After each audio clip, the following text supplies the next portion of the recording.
Hello， 大家好，我是今天的影片，我想和大家来讨论一下刚刚过去的中共93大阅兵。说句实在话，我个人是并没有观看他这个阅兵的过程啊，只是在社交媒体上去找了一些片段，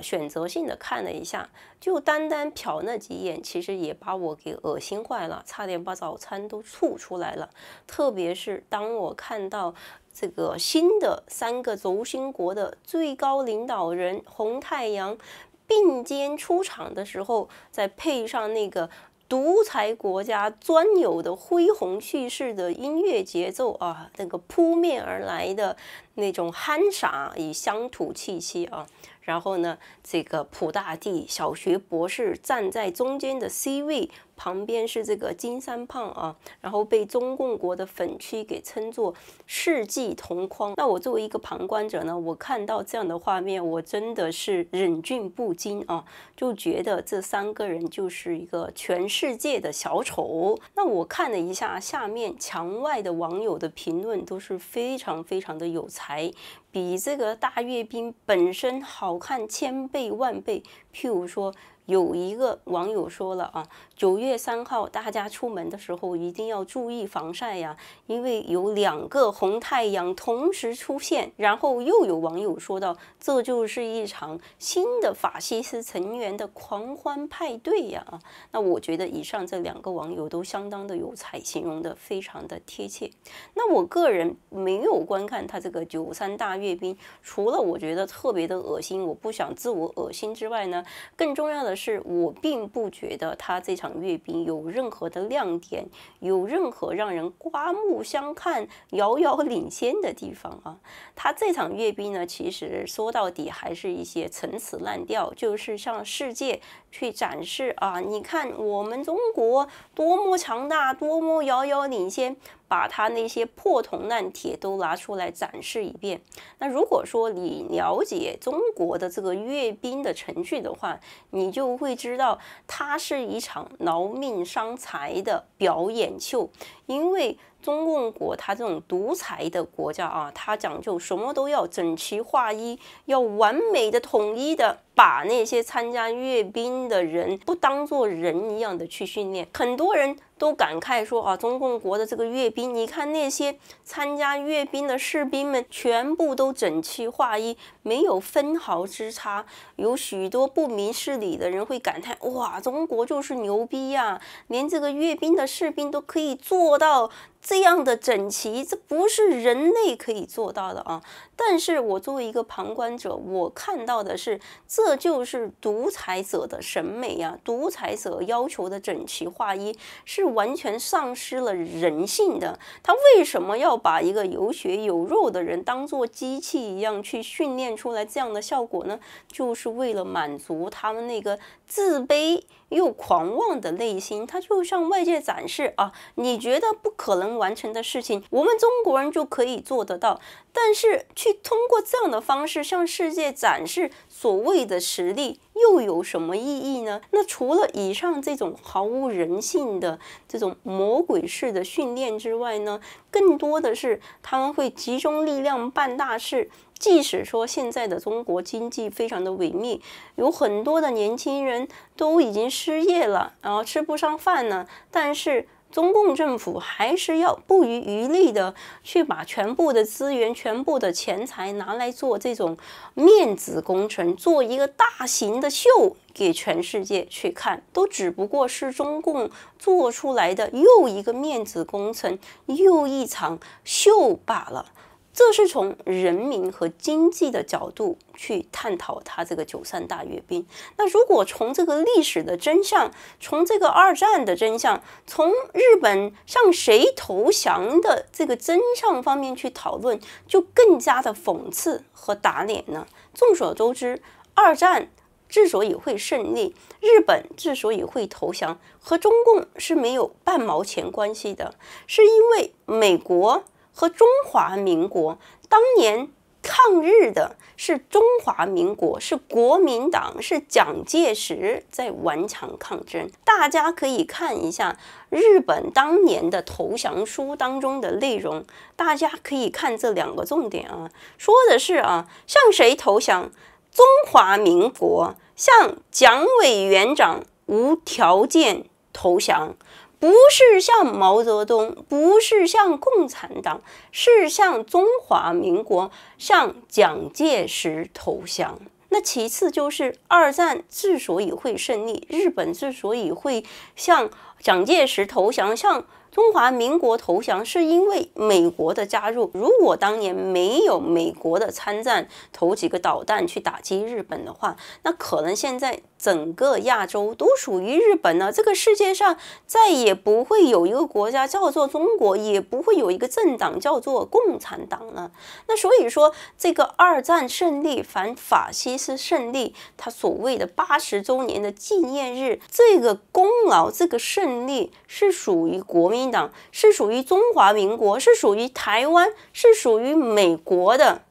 和如今的中国和中共没有任何关系。如今的中共只是一个鸠占鹊巢的鸠罢了，因为他坐收了渔翁之利，因为他够无耻，因为他够下作，所以说他跳出来反杀了国民党，然后就变成了所谓的胜利者，现在还在这里无耻的庆祝所谓的反法西斯胜利80周年。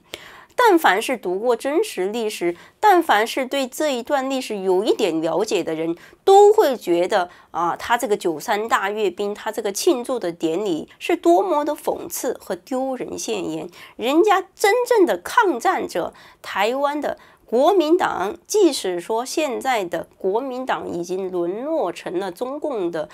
舔狗，但是当年人家确实很英勇，人家确实是抗战的先锋。还有其次就是在二战当中，在抗日的战争当中起了至关重要的作用的美国，当年有多少美国的年轻的士兵，有多少家庭因为这场战争牺牲了自己的孩子，这个数目是尤为的庞大的。可是人家美国都没有大张旗鼓的去高喊我抗战胜利了，我反法西斯胜利80周年，去标榜自己的战绩，人家从来没有标榜过，人家才是真正的流血牺牲的那一方啊。那所以说你这样子一对比，你这样一看，你就会觉得中共真的是太无耻了，太臭不要脸了，怎么可以如此厚颜无耻的去抢了这个中华民国这个国民党和美国的抗战的这个果实，然后厚颜无耻的在国际上大张旗鼓的去庆祝属于别人的一个胜利，把它据为己有，这个我真的没有见过这么无耻的人啊！那这一场93大阅兵呢，是戳中了很多的粉区的基点，很多的粉区呢就特别的喜欢自我意淫、自我高潮、自我感觉良好。这几天呢，我在各大社交媒体上都刷屏了中共国的粉区制造出来各种搞外宣的一些内容，譬如说某一个伊拉克的记者在观看了这个93大阅兵之后，感动的痛哭流涕流着眼泪说道：“我多么希望我的国家像中国一样强大，那样我就不会被欺负了。”大家请注意他这些粉区呢，他真的是非常的缺乏他这个创作的材料他找不到任何的民主国家的人民去作为他的素材，他也只能找一些第三世界的国家去当做他这个炫耀的素材那如果说他可以找到一个美国人看了这场阅兵之后痛哭流涕说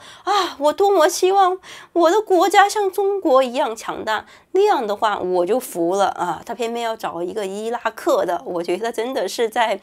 间接性的自我打脸那我也看到在新马两地和台湾地区有许多的中共交也因为中共的93大阅兵也高潮不已然后在那边远程爱国、远程自卫就是觉得太了不起了，中国太强大了，那个热泪盈眶譬如说有这个中共馆长陈之汉，他也在直播当中各种的感叹这个阅兵太牛逼了，太强大了，太厉害了那这些人呢其实他们看到的都是一些表面的浮华，就是说中共它从头到尾都是一个金玉其外，败虚其中的政党。因为中共目前的经济和整个社会的一个情况，我们都是有目共睹的，都是知道它现在是一个什么情况的，是被整个世界都孤立出来，经济各方面都是四面楚歌。在一个这样的经济环境之下，中共还如此劳命伤财的去搞这样的所谓的大型的庆典，去向世界去秀肌肉。其实说白了，就是在浪费民脂民膏，根本都不在意这10几亿的人矿和韭菜能不能吃得上饭。我们来举一个非常简单的例子，就在8月9号的时候，我做过一期影片去讨论，有中共的粉区跑到新加坡来观礼新加坡的国庆典礼，观礼之后呢，就在他们的社交媒体上各种的吐槽和贬低，说我们新加坡的国庆节是多么的寒酸，那个烟花还不及中国的一个小乡村过年放的烟花来的壮观啊。那这些粉区呢，他们不懂的就是一个正常的国家，一个政府，当他真正的体恤他的公民的时候，他不会把这些钱、把这些资源浪费到做这些面子工程去给其他人看的。新加坡的政府是非常务实的，把这些做面子功夫的资源节省下来，把它转变成能给每一个公民带来切实的福利的东西。因为新加坡没有自卑到要打肿脸去充胖子，向全世界证明自己。但是呢，中共国就是恰恰相反，即使说它内部的情况已经如此的糟糕了，有这么多的人矿和韭菜已经吃不起饭，都失业了，这样的一个情况下，他还是要不断的去打肿脸充胖子，这个面子工程一定要做的富丽堂皇，非常的显而易见。对中共来说，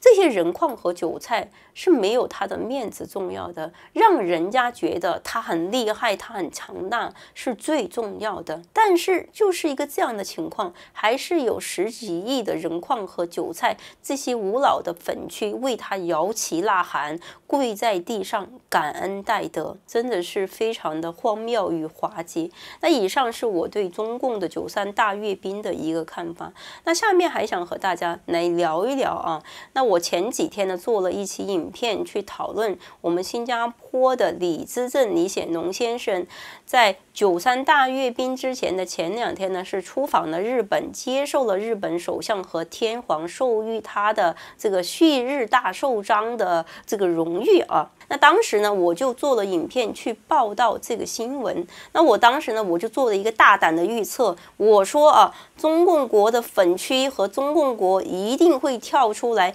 攻击新加坡和新加坡人的。果然不出我所料，在93大阅兵之后，最近在中共国的社交媒体上，突然之间出现了铺天盖地的攻击新加坡人和李显龙先生的影片，我们一起来看一下。新加坡这个闹的吧，你说不来参加9.3阅兵也就罢了，李显龙还巴巴的跑到日本受勋，受勋就受勋，还让战资暴露了内心。整个东盟就新加坡和菲律宾没有来，菲律宾可以理解，但是新加坡派个代表也行啊，人家韩国还派了个议长呢。李显龙可倒好，这是故意去给东大上眼药吗？可见新加坡有多靠不住。就这国内的富豪还乌泱乌泱的往新加坡移民，可见这些人大都也是汉奸苗子吧，一边想着捞国内的钱，一边想着在新加坡做美食公民。类似以上这种影片，最近几天在各大社交媒体上是铺天盖地的。中共国的广大的粉区是蜂拥而至，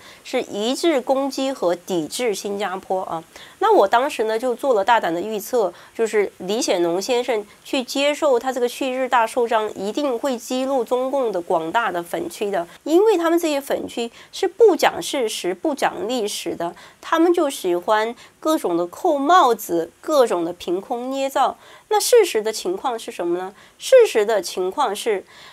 我们新加坡是有派我们的副总理去参加93大阅兵的。副总理是有趣的，还有其次就是我们的总理黄循财先生最近几天都在出访印度啊，他有外交场合需要出席，已经派了副总理去参加了啊。那再说到这个李显龙先生李资政接受日本的旭日大寿章这个事件，和中共美其名曰的这个93大阅兵反法西斯胜利80周年有什么关系吗？这场胜利原本就不属于中共的，那现在还要来道德绑架、情感勒索新加坡。新加坡当年确实也是日本侵略的国家之一，但是新加坡国家虽小，但是格局和度量很大。历史它终究是历史，历史已经过去了。历史的目的不是让我们去冤冤相报，是让我们从这个历史当中去学习错误，不要让这样的历史重蹈覆辙。而且如今的日本早已经不是2战时候的军国主义了，人家已经走向民主了。而且日本人平心而论，讲契约精神，有诚信，一个这样的国家，这样的民族，新加坡有什么理由去拒绝和他做朋友呢？新加坡一向的外交策略都是我们张开双臂，我们融入全世界，我们和这个世界上的任何的国家都可以在商言商。还有一点就是，新加坡确实有很多的华人，但是新加坡的华人不是中国人，新加坡也不是一个华人的社会，新加坡是一个多种族的社会。所以说我拜托中共的粉区，不要用华人社会、华人国家，用这种肤色、人种论、祖先论来道德绑架、情感勒索新加坡。我们就是新加坡，我们是新加坡人，和中国没有关系。我们早就从历史当中走出来了，拥抱未来。只有你们这些中共的粉区还在那个历史的沼泽当中苦苦的挣扎，因为你们的小肚鸡肠，因为你们的仇恨教育，因为你们的民粹主义。OK， 好了，以上是今天全部的内容，我们下期见，拜拜。